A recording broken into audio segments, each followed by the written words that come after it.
practice natin dito sa MMMH. Kumusta din naman po yung bilang ng mga doktor at nurses po natin? Dumadami na rin ang doktor natin, although hindi enough na lalaki talaga na may mga plantilla tayo para sa ating mga doktor. Kaya nga na lahat ng department namin accredited na para dumami mga residente, may mga subspecialist tayong pinag-aaral na nagbabalikan na. Kumpara sa 10 years ago, napakadami na natin na doktor, may mga specialista na tayo na dito. Pero kailangan pa rin. Kaya that's the reason kaya tinatag namin ng College of Medicine ng MMSU. Para sa ganon, yung mga graduate nila pupunta dito, tuturuan natin, alagaan natin, at sila magsiservisyo sa atin. At mga doktor naman natin nagtuturo doon. Para sa ganon, silang papalit sa amin.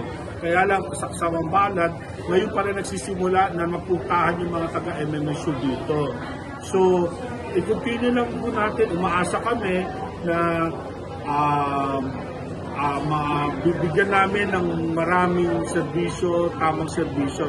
Lalo pa kaya kung pupunta kami sa Pansyan, makakati mga doktor namin, meron na kami sa Banna bukas, di ba?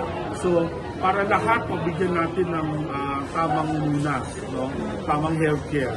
Nurses po. Actually, marami tayong magagandang pasilidad, no? Una-una, meron tayong cath lab, no? Catheterization laboratory. Ongoing yan sa mga inaatake sa puso. Gumagawa na po tayo ng bypass graft, no? We also, meron din tayong MRI, no?